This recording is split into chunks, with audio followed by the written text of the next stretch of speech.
whole bunch of rise over tourism. If you calculate it from the government's target, we have under tourism. They're all used to tourists coming. It was a key part of their economy for a while, and it's gone. And now the convenience store closed, the bank closed, the supermarket closed, the kids have gone out for university and they can't come back because there's no jobs. When you look at the reality, if somebody doesn't do something there, the place is not going to exist. I feel compelled to take some sort of action. Hello, and thank you for tuning in. If you're enjoying the show, subscribing is the best way to support us. It helps us grow and bring you new stories from life in Japan. All right, let's jump in.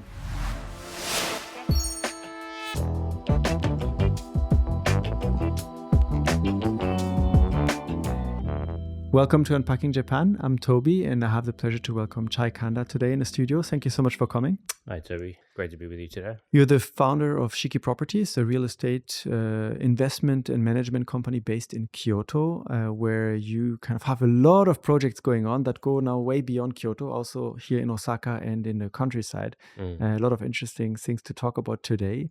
And as with all our guests, I'm curious a little bit about what brought you here in the first place. I think you're originally from Australia, is that correct? That's correct. Yeah, I grew up in Sydney, Australia. So actually, my mother's Japanese. So that's the connection there. Mhm. So I would come here when I was a child, quite regularly every few years. As you can imagine, Mhm. come here every few years, showered with gifts. It's such an exotic location.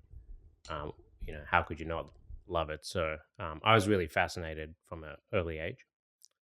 And yeah, one of the things I remember is being in my kitchen at home as a as a child, cooking udon next to my sister who'd be cooking a cheese toasty, which I can't eat actually. And so even from that early stage, I think my path headed in this direction was quite clear. And I've ended up here for half my life, and she never made it over here to live. When you came over here as a child, was this which area of Japan? So my mother's from Osaka, actually Hirakata, so it's pretty Okay. close to Kyoto. Mhm. So I did have some experiences up in Kyoto, and I think those early memories definitely paved the way for me to end up there later. What was the moment for you that you kind of decided to actually move and leave Sydney to come to Japan? Yeah, so I was finishing my degree, and I managed to engineer it. So I did the last part of the degree by correspondence and Mhm. jumped over here. So yeah, I really wanted to have a taste of life here. So I thought, let me try and come for 1 year, and then 20 years later. 20 years later, still here. Did you have an idea of what you wanted to do when you came here, or did you just want to do like a working holiday first, or just explore for 1 year? Yeah, I was really just thinking 1 year, so nothing at all. I did so after my initial 1 year here, I did some traveling, quite a bit, perhaps maybe 18 months or so, and then I went back to Australia, and I just wasn't feeling it anymore. At that point, it's Hmm. like 2.5 years out, a lot of a lot of traveling, um, and it changes you quite a lot. And I think Yeah. I struggled to adjust back. And so, yeah, I'd met a friend over here, and he suggested, get over to Japan, get your Japanese skills up. You get a job in 20 minutes. So I thought, yeah, let me try that. So I came back, went to the Japanese school for 9 months, which was quite intense. And then he was right, got a job in 20 minutes. So What kind of job did you get into first? yeah, interestingly, so it was with an Australian logistics company, Hmm. and it was just kind of very circumstantial. But they had just acquired a Osaka company 3 months back, and then I went in there, and immediately I thought, there's an opportunity here. So you kind of stayed in Kansai throughout. The connection always remained with Kansai, not so much of Tokyo or elsewhere in Japan. Yeah, of course, I've been up there, Hmm. on many occasions, and but I've always lived in Kansai, and I really love it down here. I'm a big Kansai fan. I think it's just so much culture, and food's fantastic, and a really diverse amount of experiences in the Kansai region. So you studied something, you went traveling a lot, and then you did some Japanese language studies, and then you end up working for a logistics company. At one point in time, does your interest for real estate kind of start developing? Yeah, so that was quite a bit later, actually. So really, it was my love for travel that led me to start what I consider is a tourism business. Hmm. You can look at it as a real estate business, but yeah, I really started providing some accommodation. Very simple in the initial days, and then that naturally blended into becoming a real estate business later on. How did you get started with this? Like, was there a time where you were still working in the logistics company or another company, and you're like, no, I need to do something myself, and started looking into how to acquire a first property in Japan? Or Yeah, it started very simply. I just threw my apartment up online to get booked while I was traveling, and then paid for my whole trip. It's pretty good. So and then I was kind of keeping an eye on Japanese tourism. I felt like Japanese tourism was a really strong product from initially when I came, 20 years ago, coming to Kyoto initially, just thinking like, this place is fantastic. It's gonna take off, right? What's there not to love? And then even at that time, I remember walking around town, looking at the machiya, Mhm. the traditional Japanese houses, thinking, feeling an opportunity, but at that point in time, too young, too broke, no network. Missed the trick. Would have been fantastic if I'd been able to pick up a few of those properties. But yeah, really, just started very simply. And then as soon as, my apartment was kind of popping off, I thought, let's ride this a little further.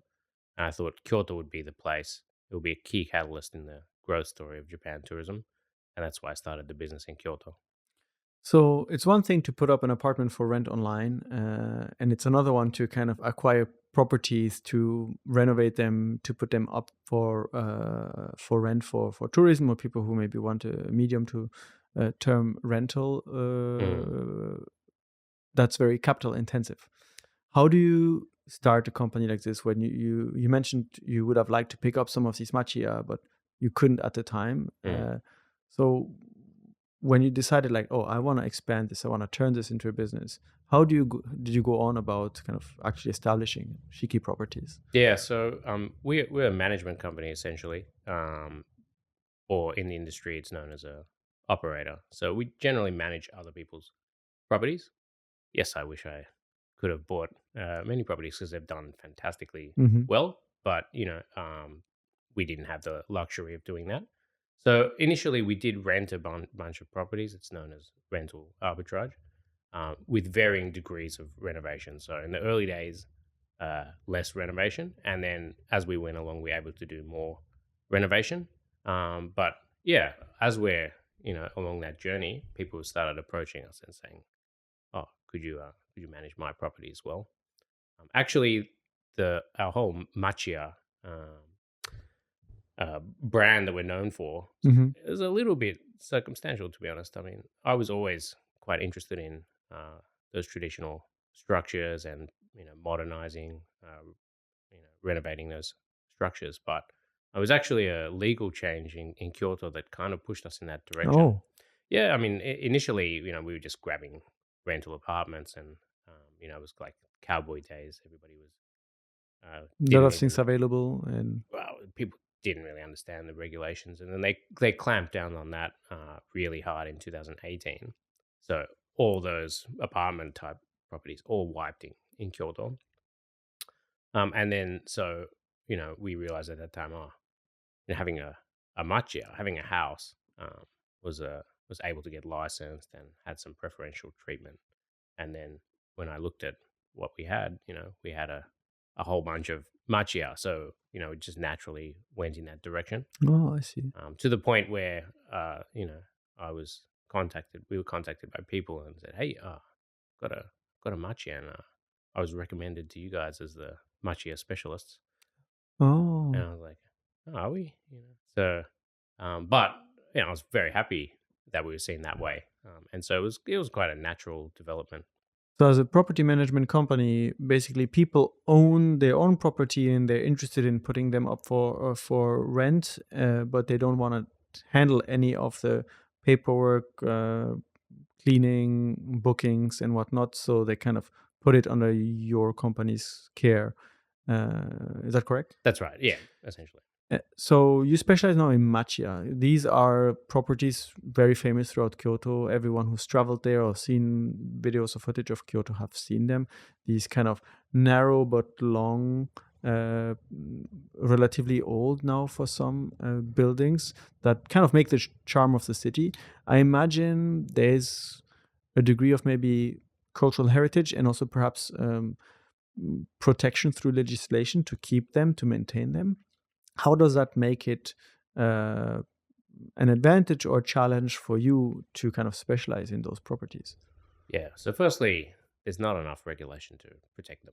So, they're constantly getting knocked down every day. And it's very upsetting to walk past that kind of site. The developers buy them and just knock them down. So it's Um, just another property for them. it's a business opportunity to Mm. destroy them. So I'm basically, working in the opposite direction to those guys, trying to protect them. But still, they just get knocked down day by day. So the number of machiya fall every year. Um, there are some buildings that are protected in places like Higashiyama, but it's very, a small number. So um, the one good thing that's happened in the past few years is that there is preferential treatment for the machiya for use as accommodation Hmm. facilities. So that's one rule that I do have to give them credit for, and that's helped to protect these buildings. And that's the role of the government to nudge things in the right direction. So I'm very happy about that. What makes machiya special to you now that you've spent so much time kind of looking at them, evaluating them, managing these properties? What makes the charm of a machiya? Yeah. So I feel like these buildings, when you're inside, there's stories. They're holding stories. I feel like they have a personality, a soul, Hmm. if you will. And I think that people can have, a cultural experience rather than just purely a stay in a city like Kyoto. I think it's a perfect mix. So you got into this, and I'm now managing all these rental properties, which I think a few years ago there was kind of a lot of talk about Airbnb entering the Japanese market. Still, maybe today to some extent, and abroad especially, with a lot of tourist hotspots, seeing a lot of apartments set up as rental properties for tourists, but suddenly not available for people actually looking for a place to live. Are there regulations like this in Japan that kind of you had to deal with when you kind of established the company and kind of put up those properties for? So I'll focus on the Kyoto market Hmm. because that's really where we're experts and specialize. But there are a huge amount of restrictions and regulations in Kyoto. It's a real nightmare, actually, for anyone that's made that kind of investment. They'll be well aware how tricky it is, and as frustrating as it is, it's actually it can be a double edged sword. So I think you can't really rent these apartments out and use them for short term rental. So in terms of losing places for residents, I haven't really heard of that in Kyoto. I think it's worked quite well. And with these machiya, most residents don't want to renovate and live in them. And that's why they're constantly being torn down and Hmm. replaced by, plastic prefab houses because it's just way cheaper, right? So if you want to renovate a machiya and make it comfortable living, very expensive and it's outside the budget of most, um, you know, normal residents. Do you have any idea of like the budget range to renovate a machiya? I mean, I guess it depends on the state of the machiya, but Yeah, if we assume it needs a proper rehaul, yeah, what are we talking about? yeah. So machiya are generally at the youngest ones are 75 years old, and often they can be 100 years old. So you can assume that Hmm. quite a bit of refurb's going to be required, particularly with things like insulation, which was just not traditionally used in Japan. And renovators are still surprised when you ask them to put insulation in, and they put it in on a couple of walls, and it's like no, all the walls. They're like, what? All of the wall? It's like Why is that? they just don't do it traditionally. So these machiyas are absolutely freezing in winter if you don't. put a lot of money into them. So heated floors, insulation, these kinds of things make a big difference, but they also make a big difference to the cost. So if you want to make it really comfortable, in the current costs, you're looking at like good 30 million yen, at least 20. But using as a residence, you'd probably want to put 30 in for like a standard size machiya. So you could basically nearly buy a new property in a less central area of cities. I mean, we're not talking Tokyo prices here. So Yep. if you're a little bit on the outskirts of Kyoto or even Osaka, you can probably maybe find something already kind of getting into that range. Yeah, for the general population, that's quite a lot of money if you add in the Hmm. initial purchase as well. So it kind of puts them out of their budget. And also, the banking system also not so supportive of secondary housing market. So that's something I've struggled with a lot running this business, and that's the reason we don't own that many properties. Is the bank won't support us to buy these properties. Even as a business. Yeah, that's correct. Interesting. I've been in there this week a few times, and I just can't find the support. So the reason they say is like, well, it's too old. Like we can't lend on a wooden structure that's more than 22 years old. And I'm like, that's my business. I imagine that makes it kind of very difficult for you to, well, you need to find funding one way or another to acquire some properties or to find partners that are willing to kind of work with you. And so you kind of have to navigate this. Has it always been like this, or is this kind of more like a recent challenge? No, I think it's been like this. It may have even got worse, to be honest. But the effect of this is that uh, Japanese companies operating in space often don't really own many of these properties. So Mm. you have some Japanese factions that are upset that these properties are being bought by foreigners, but they're the only ones that can buy them because the banking system is not supporting this industry. It's not supporting Japanese companies. A huge point of frustration for me. Um, but in saying that, I want to protect these properties. So I'm very happy to work with people who want to put their hard earned money into these properties and protect them. But I think it would be great if Japanese companies could get more involved as well.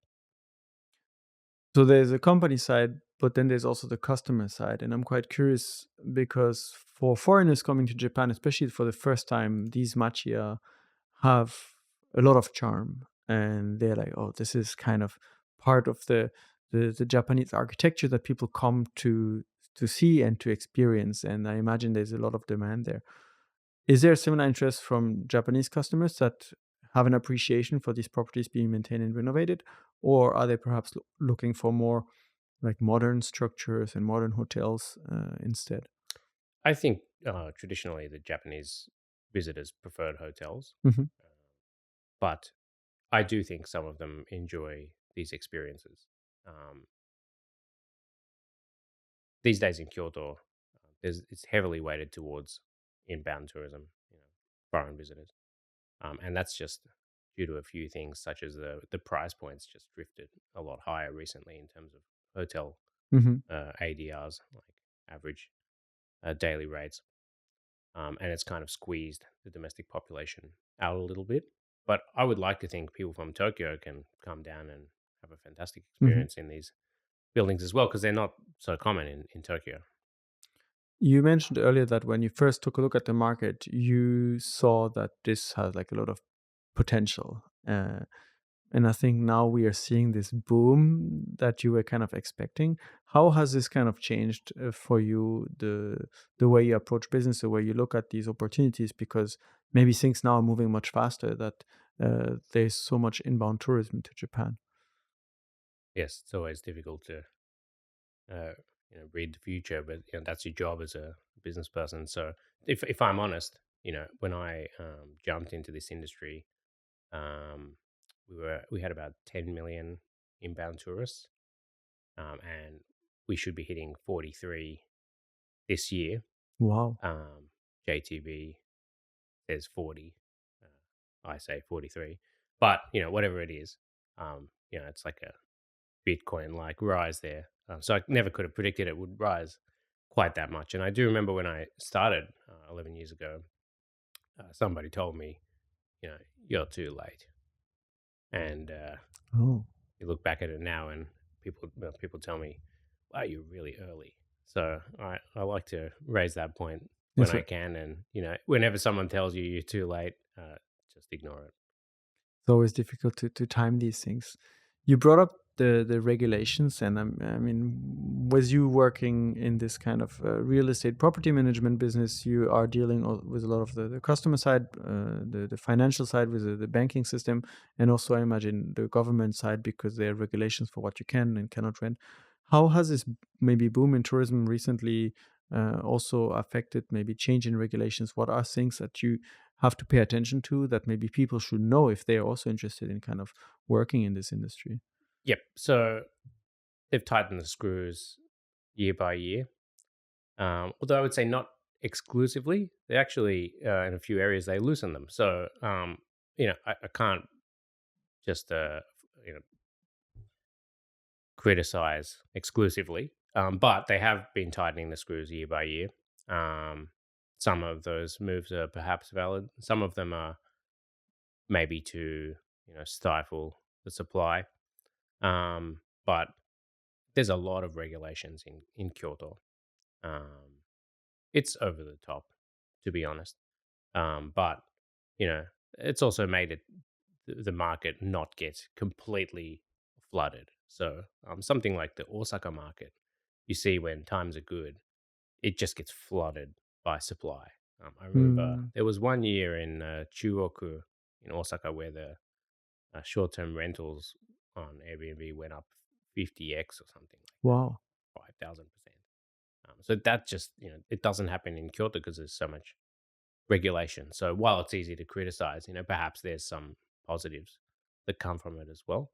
But yeah, there've been things that have come in year by year. But there've been a couple of things that have been, they've loosened it a little bit as well. So particularly around the machiya. So it's been quite clear that they've protected these buildings, and I do thank them for that. Um, Can you give some example of those regulations? yeah, so there are more regulations around non-machiya to run it as a short-term rental, such as the number of nights you can run it is Hmm. restricted, or things like that.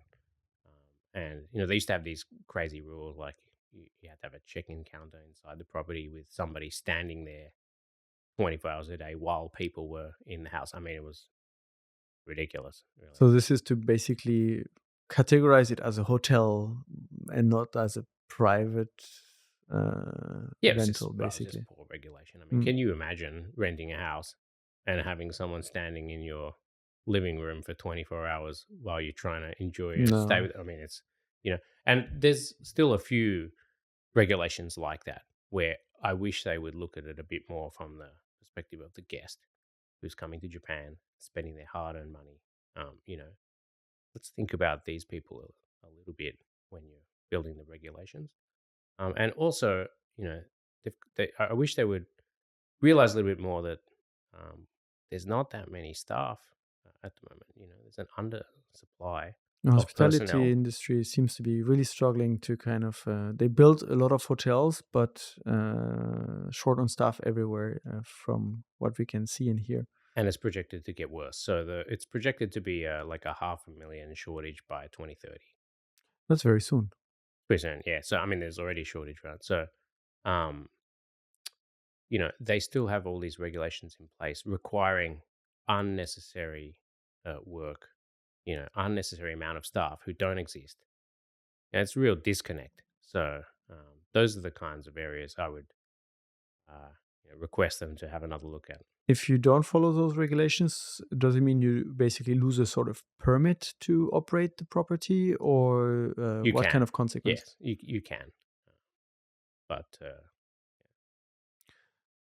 Navigating those regulations, I imagine, is tricky because they're changing. Are they specific to Kyoto? So are these kind of rental business regulations by prefecture in Japan, or is there some sort of like nationwide system in place to manage this? There are some nationwide schemes, and there are some prefectural. Well, I think it's actually by city, By city, city wow. specific. So the wards in Tokyo have different regulations depending on the ward. Oh. And Kyoto has the most strict regulations in the whole country. So Osaka has like basically the loosest, or did. They're starting to tighten that Hmm. now. So it was kind of when like Osaka, Tokyo in the middle, depending on the ward, and then Kyoto on the extreme side. So yeah, it does depend on where you are. Um, I imagine that this may be one of the reasons why just before COVID you kind of started also looking beyond just Kyoto. I think you purchased a property 70-year-old, right, in Kyotango, that you renovated fully, and now you're even looking further beyond into the countryside. How did this move to kind of expand begin? yeah, so my expansion to the countryside wasn't based on overregulation or anything Hmm. like that. It was more just personal interest. So I always enjoyed the nature aspects of travel. Um, you know, going to the Himalayas, Andes, this kind of stuff. And so I really enjoyed getting out of the city. And when COVID hit, me and my wife would be doing a lot of camping every weekend. And then after a year or whatever of that, year and a half, we thought, oh, it might be actually nice to have a base, change it up a little bit. So we'd be going to Shiga, Biwako, staying Hmm. around there. And there was one occasion when we grabbed a car, we went to Shiga, and then we kept going north, Amano Hashidate, around to Ine, and driving around uh, the peninsula there, the Kyotango Peninsula. Have you ever taken that trip? Yeah, very beautiful. Fantastic. Very That beautiful. one of the great driving trips. So we're hooking around the peninsula there. You got those epic cliffs Hmm. and the sun's setting. So we come over over the top there, and as the sun's setting, and I'm Uh, like, this is the place. So yeah, actually, we basically made a move within a week. Saw the house. And, yep, wonderful. Within a week. Yep. Uh, yeah, don't like to waste time. So So what kind of property is it that you found there in this location? yeah. So interestingly, I deal with all of these machiyas, but in Kyoto, I bought a house 10 years ago, which was right at the start of my company, and I think we hadn't really fixed our direction working with machiya so much. So I actually bought a newer building and renovated that. But this time in Tango, managed to get an older structure, Mm. so it's about 70 years old, and I'm super happy to have done that. And then yeah, managed to be able to do a little dodgy design myself, and uh, we spend every weekend in this property with my family. We absolutely love it. I mean, the, the inside and outside, the surrounds are magical. A lot of people don't know that the beaches around that area, Kyotango, Fukui as well, Mhm. white sand. People don't believe it when they come there. And very few people. So I got this beach that's 3 minutes walk from my house. I would say like 70% of the time, I'm the only person swimming in this beach uh, when I go. So I wake up. Sometimes I'm able to work from there remotely. Wake up in the morning, have a swim before work, have a swim after work. I mean, as soon as I started doing that, I just thought, what have I been doing for the last 20 years? Mhm. It's amazing. And I'm thinking, why are more people not doing this? That was a personal project, but you're also now working on properties in Uchikawa, I think, sometimes called sort of Little Venice. Mm, I think there's a few of these cities throughout Japan that kind of earned this nickname. But tell me about Uchikawa and kind of what you saw there and what you're working on. yeah. Have you been there I before? don't believe I have, Mm, no. most people haven't. Had you heard of it before? No. Okay. Yeah. I think that's still quite common. So I've certainly put myself out there going for that kind of location. Maybe it's the opposite of Kyoto, right? Kyoto, to an extent, you build it, they'll come. The market is Hmm. very well established. And then now looking at an area where no one's heard of it, no one's been there, so it's really the opposite. Yeah, it's a huge challenge, and I think the challenge is also something that's inviting for me. But the place is it's magical. So they call it the Venice of Japan. It's actually a friend of mine that came up with that name. So well done to him. But yeah, definitely evokes that feeling. I would say more Amsterdam, to be honest, but Venice seems to have a higher brand value for Japanese people. But it's a very, unique, really picturesque place. It's got this beautiful canal, colorful kind of houses, pretty retro, and then the amazing mountains in the backdrop, ocean there. And the fishing boats come in and they line this canal. So it's like a fully functioning fishing village. And somewhere that's a bit similar is like Ine, which is becoming quite popular. The difference is has got this road. It's got houses on the water, and it's got this Road road right going behind, right? through. Mm. And that road has actually got quite a lot of traffic on it at the moment, particularly on the weekends, and it gets kind of rammed. And so when you're walking along there, you don't really see the water. You see a lot of cars. So conversely, in Uchikawa, you've got walkways on both sides of the canals, and not so many cars really. The cars are not really using that road, so you can have a lovely stroll on both sides, and it's a lot more peaceful. Which area is Uchikawa in? Yeah. Yeah, so it's in Toyama, Okay. and Toyama is, the beneficiary area of getting on the New York Times uh, best places to Hmm. travel this year, thanks to Mr. Craig Mod. And uh, yeah, I've been visiting there for a few years, but it's actually some architect friends that took me there, took me to a couple of spots in Toyama, but they said, this place is really special, and I could immediately feel it. And the houses are great there as well. You get a range, so you get the kind of fishermen's shacks, of which we've got a few, but there's Hmm. also some very nice houses, and yeah, it's just a very unique, beautiful place. And importantly, the access is quite good. You got that Shinkansen line, Hokuto Shinkansen line, coming from Tokyo now around to Tsuruga, allegedly eventually to Kyoto, but you can connect with the express train and get around. So it's one stop from Kanazawa. Oh, okay. That's very, very convenient then. I think so. How different is it for you now? It's quite far apart, but you kind of started out in the Kyoto market, and now you're in the, let's say, Toyama market, which is, I imagine, quite different kind of competition, different kind of regulations. We were talking about this earlier as well. Mm. How was it for you to now kind of start this new project and compare and see both sides? Yeah, it's still like pretty early days in Hmm. our project, so we haven't even started the construction. So I mean, I was introduced to a key person in the Uchikawa area, and I think there's a lot of interest for people to get involved there, and I feel like he helped us jump the queue there a little bit, and so we got one house in shocking condition, but then once we had that, a few neighbors approached and they said, "Oh, would you be interested in my house because it got damaged by the earthquake, and I think I have to knock it down. Can you save it?" Oh. And then a few of those conversations, and then suddenly we've got five of them. So I've come up with quite a funky concept in my mind, but I think we're going to have to look for some other people to join the project as well. But luckily, the local bank, they do have a fund to redevelop the town.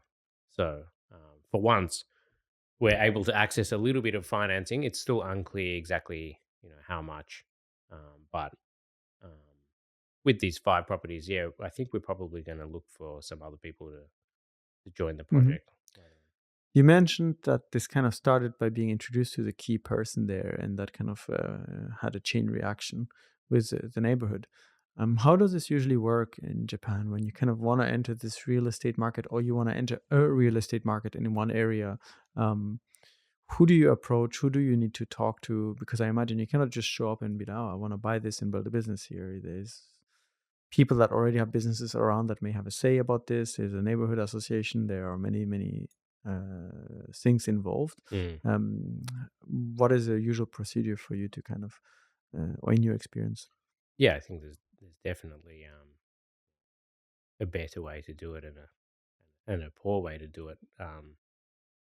You know, the Japanese really value trust and uh, you know that kind of thing. So you got to take some time to get to know the people and let them know you. Understand the area. You've got to have the trust of the people first, which is I think it's the right way to do things. It's even in these countryside areas, like they're not just purely commercially motivated. They've grown up in these towns. They love the area, and they should be rightfully wary of just throwing the doors open for anyone. So it's really important to gain the trust of the people. And I think having a solid reputation and experience helps a lot. Okay, this guy's doing kind of business. He's legitimate. He's Hmm. not just coming in, and just like shooting from the hip. Um, got a solid track record. Seems like a trustable person. And then luckily, yeah, like they've been very welcoming thus far, and I've been trying to be transparent with what I'm doing, and share information about the project. And I always make sure I get permission. So I'll go and tell them, share my plans. So like, you know, how do you feel about this? And if they're not happy with it, I'm not doing it. Like you've got to have the consensus and buy-in because at the end of the day, it's their village. Hmm. Like who am I to come and do something that's going to disrupt the vibe? I'd never want to do that. And that's a tricky part, right? Because when you're dealing with this tourism industry and you're establishing new properties, usually once there's infrastructure in place, people will start to come. And once people start to come, it changes the neighborhood, it changes the village. You've got a lot of quote unquote outsiders, whether they're from outside Japan or outside the area, that come and visit for day trips or multi day trips. And for the local residents, a lot of things change. We see that now a lot happening in Kyoto, and maybe we'll talk about this in a little bit. But how do you approach this, and how do you envision the change for such a village? Are you able to measure the potential impact that establishing, like you mentioned, 5 properties in that area could have? Yeah, I mean, of course, there's going to be some change. You can't have it both ways. You can't have economic benefits and zero change. Hmm. So I think the key is about making it sustainable and you know uh, managing the damage a little bit, and that's perhaps not been done perfectly in all areas of Japan throughout this tourism boom. I do question about how the management has been, but the opportunity is fantastic. These rural areas, like if I'm honest, you know, they're gonna they're not gonna exist in a few hundred years unless somebody does something to bring in some money into the economy. And tourism is a great way to kickstart that, and that will allow you to bring in some other businesses and then just get the economy going again. So, for example, in the Kyoto area, we have a home. I'm speaking with a few people there, and I'm considering a project there. We're in the very early stages. Um, an agri-tourism type Hmm. project, but I've spoken to the locals there, and they told me, you know, this is a tourist town. There were 8 hotels before in my village, and there's now uh, two or 1.5 or Hmm. something. And they said, they're all used to tourists coming. It was a key part of their economy before, and it's gone. And now, the convenience store closed, the bank closed, the supermarket closed. The kids have gone out for university and they can't come back because there's no jobs. So, you know, they asked me to do something. And that was actually, I wasn't really thinking about it initially. We were just really enjoying the area, having a holiday home. But when you look at the reality, like if somebody doesn't do something there, place is not going to exist, Mm.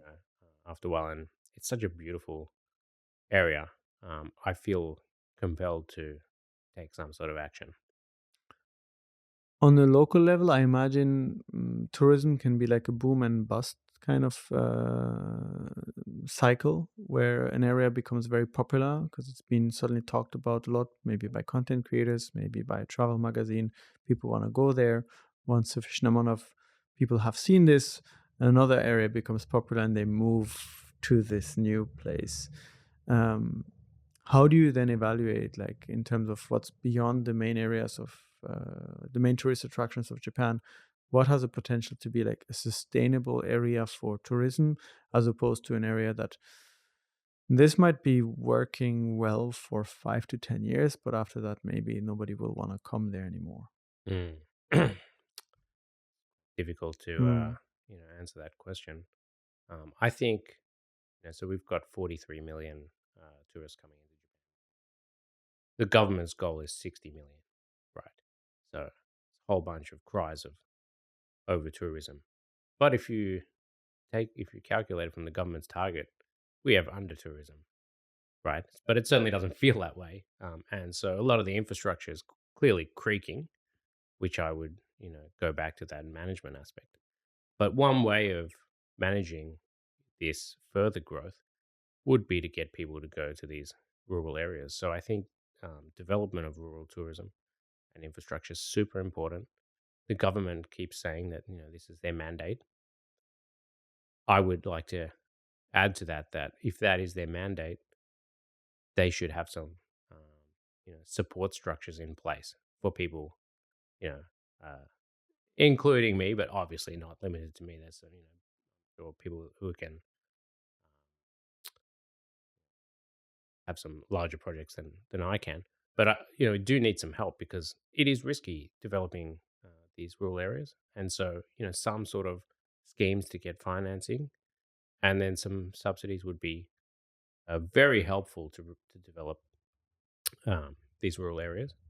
But I think Japan is blessed with some fantastic regional tourism content. Uh, I'm not sure how much you've traveled around A little Japan. bit, not as much as I'd like to, Mm. but I've had the chance to visit a few beautiful rural areas too. There's many, so I make it a habit to pop around unnecessarily. But I mean, I see it as part of my job, really, and Hmm. check out some new areas. So I think I've been to like 43 prefectures, and Only 4 more to go. yeah, that's right. Hopefully, get there eventually. But there's many great spots. So to be honest, if I can get success in a couple of these places, I would love to do a few more. But for the moment, I really need to make these projects Hmm. work. And there's no guarantee that they will. But I think picking a magical spot, good start. You brought up over tourism. So 43, you estimated 43 million tourists in Japan this year, 2025. And a lot of people, and we've seen a lot of complaints about over tourism. And yet some areas seem to suffer from quote unquote under tourism or no tourism at all. What is the actual situation like? Is it over tourism, but only in specific areas, or is it just a conversation happening on media? What are what do you actually see, especially in Kyoto, which is one of the hotspots for tourists?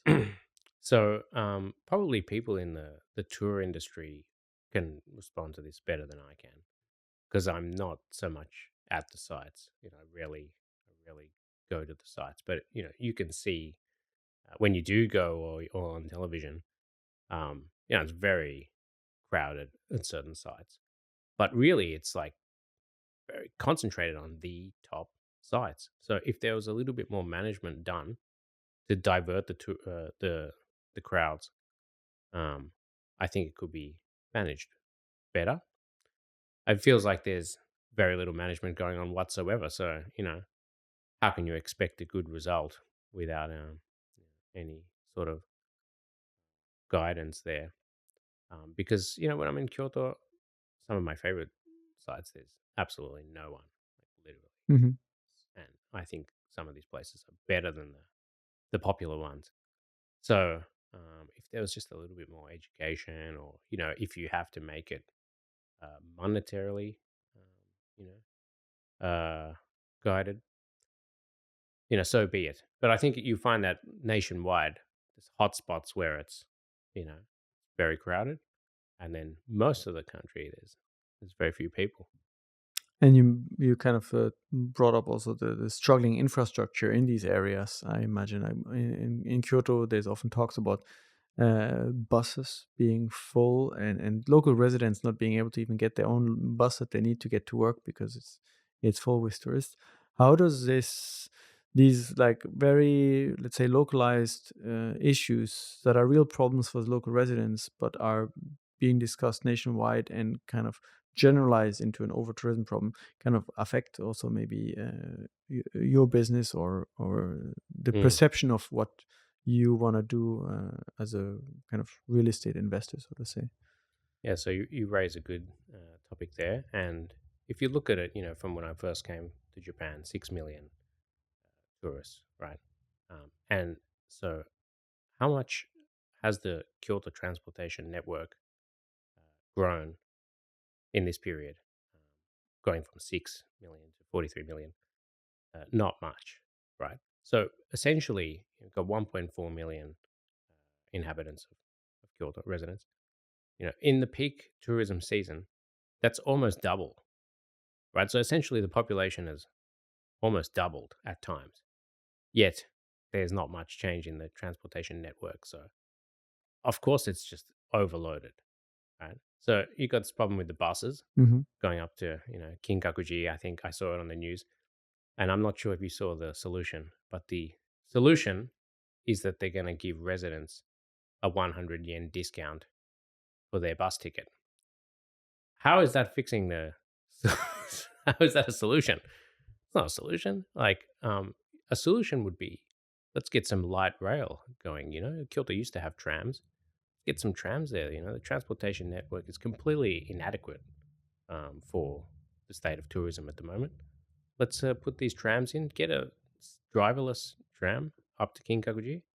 Uh, Set the fee at a reasonable rate, and let the locals ride it for free. That's a solution. Is it realistic in terms of in a city that is kind of struggling with infrastructure already and overcrowded now with tourists to have such a huge construction project like building a tram that will basically create a lot additional inconveniences for a substantial amount of time as well? Yeah, fair point. But I mean, you got to do something, Hmm. right? And you can see on certain major roads like Gojo or things like that. I think there used to be a tram running there anyway, so Hmm. you're just putting it back. And I mean, there's a lot of inconvenience right now. So Yeah. I think you got to just take some action. You can't just stomp your feet.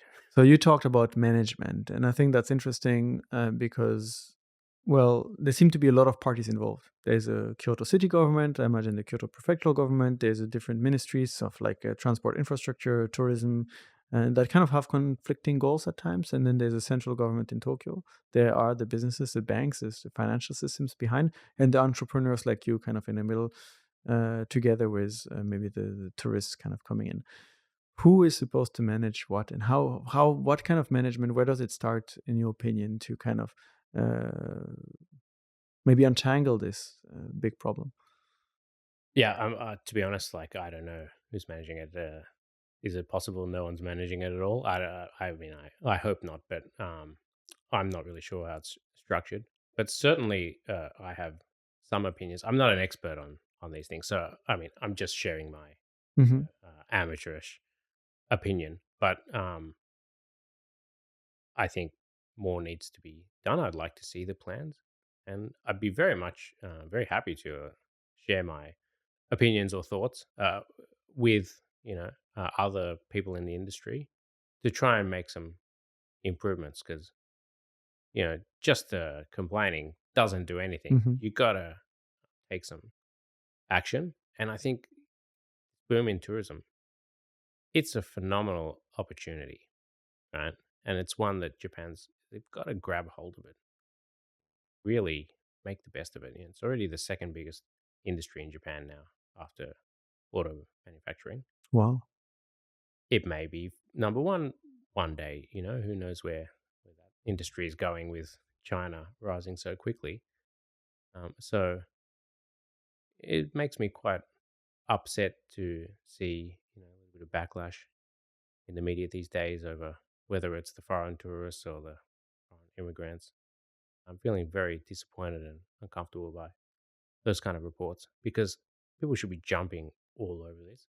And if there's aspects of it that are causing some irritation, let's do something to overcome them.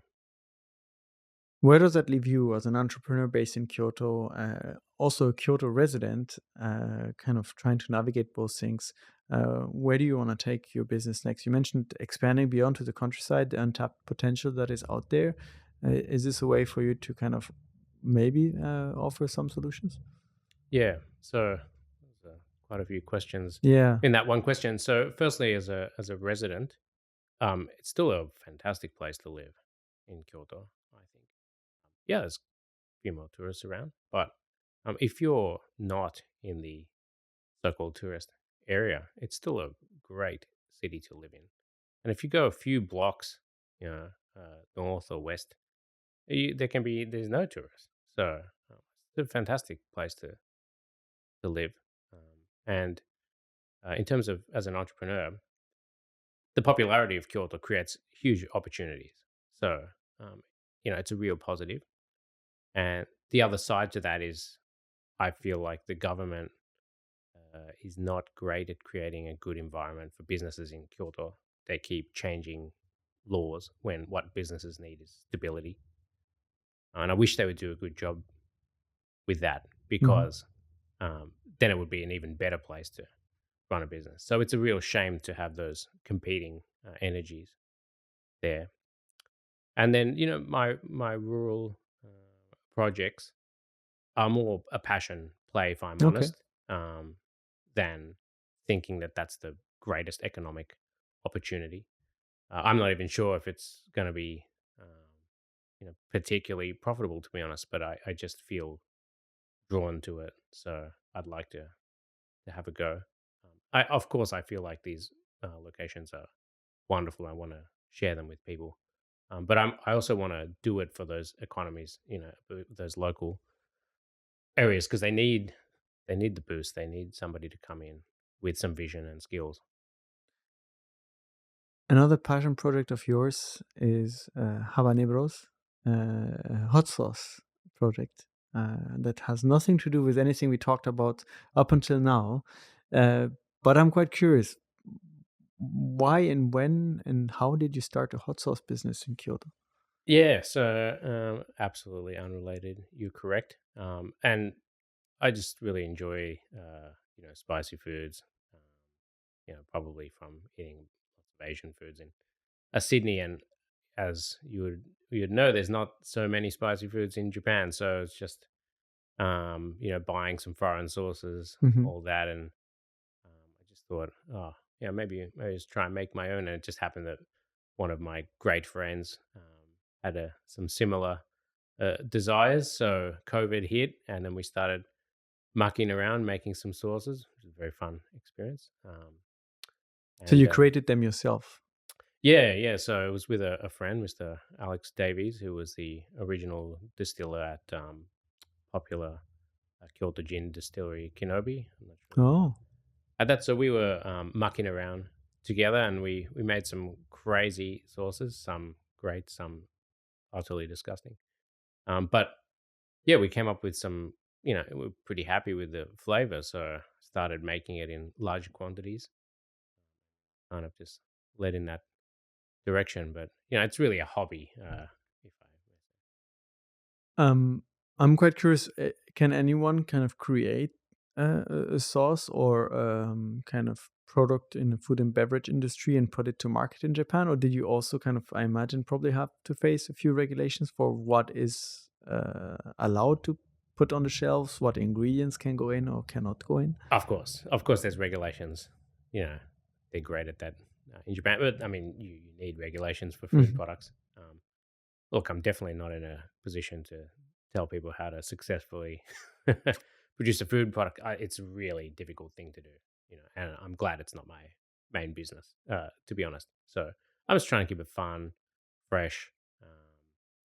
We got some couple of interesting flavors going on, and I have quite a few more in my mind. Whether I'll be able to get to the point where they get on the market, I'm not sure. But one flavor we got in particular was this Earl Grey sauce that we have, Earl Grey hot sauce. and I just had it in my mind that this was a combination that's going to work. And I was checking online, and uh, there is no other sauce globally with this flavor profile. Wow.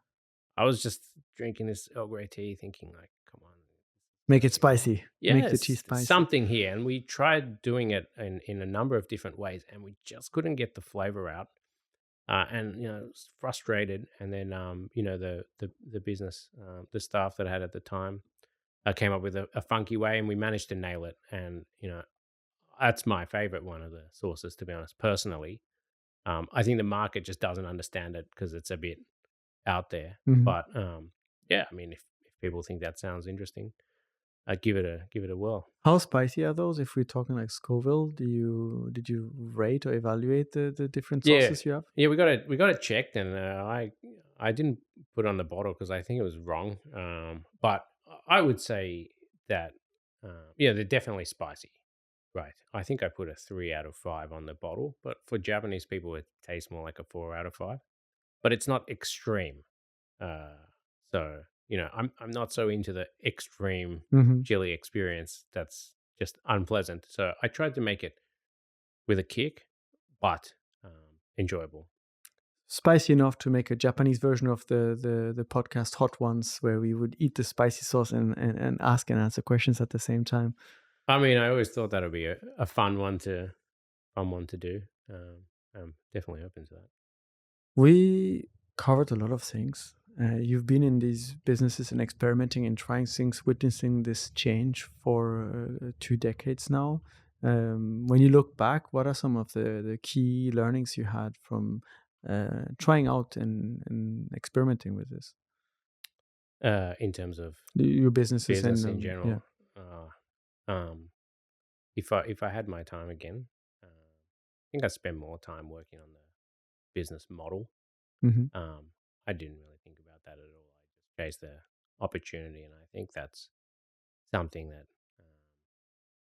just a bit of inexperience. You know, I started this business in my early 30s.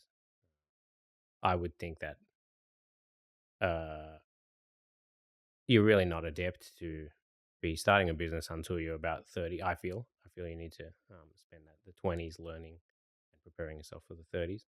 But you're probably not prepared really, unless you're an exception, to succeed until your 40s. So you need a decade of failing um, to put yourself in a position for success. And the failing is a key part of success. And I'm already educating my daughter on that. It's totally fine to fail. It's important to fail. The failure is a necessary ingredient of success.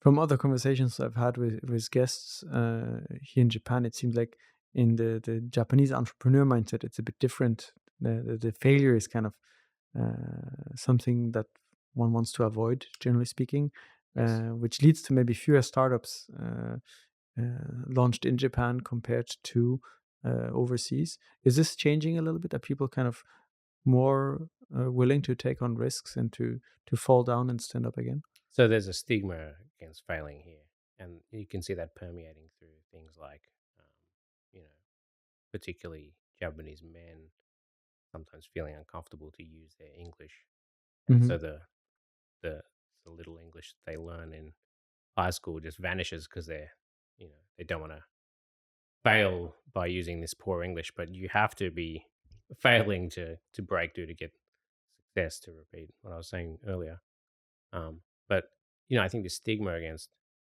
failing is definitely a negative. You can see in a place like the States, there's no stigma whatsoever. And statistically, entrepreneurs fail like 2 times or something. So essentially, there's no corporate veil in Japan, which is such a key structural component of business, of entrepreneurism.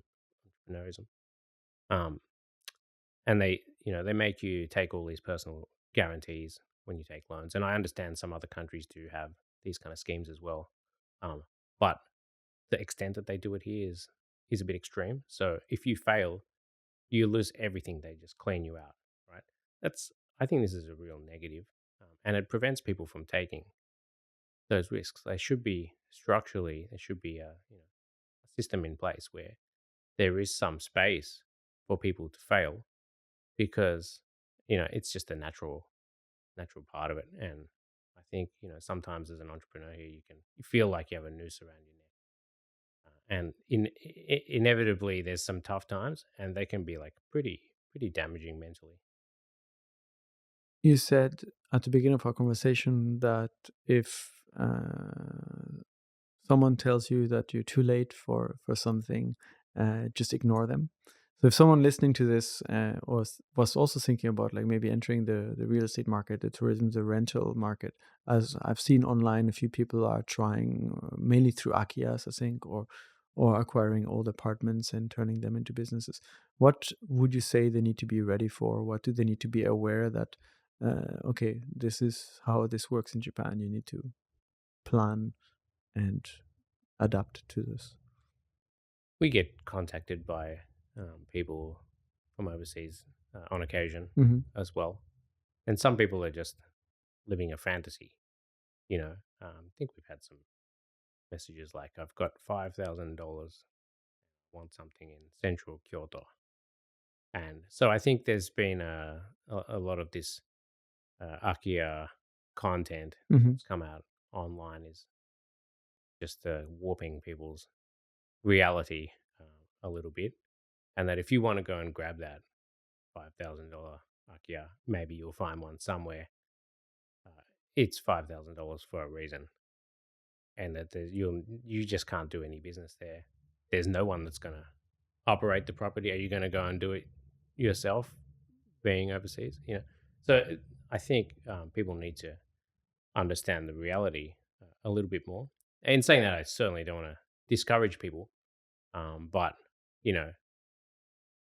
I think some people have come in thinking there's a free lunch and free lunches. So you have to come in with a proper business plan and one that you can execute. So I would encourage people to work on that aspect first before trying to jump in and get their free lunch. Look beyond the online trends and kind of do some research about the actual market. Yeah, perhaps Instagram's not the greatest place to get your hot business idea, but I certainly encourage people who are interested. I think it's a great thing that people are interested in having a look at Japan. I feel like there's been a lot more interest in Japan lately. People coming in here are proper entrepreneurs. I wish the government would support these people as well. It's really important. Let's take advantage of this opportunity. The population is sliding, and there's a lot of interest here from solid entrepreneurs who want to come in and do business in Japan, and I'd love to support those people. Chai, we talked about a lot of topics. Is there any topic that comes to your mind that you would have liked to bring up that maybe I didn't ask you about today? I think we covered most of it. There will probably be one popping up right after we turn off the camera, but this is always like that. So I think we can wrap up this conversation. It was a pleasure having you. Super interesting to kind of see the challenges in the market for rental properties and kind of how you have to navigate all of this. Very interesting. I hope it was as well for our listeners. We'll put all the links in the description for people that are interested in working with you or maybe just having a nice day in Kyoto or Osaka. Thank you everyone for listening and watching. This was Unpacking Japan, and we'll see you in the next episode. Bye.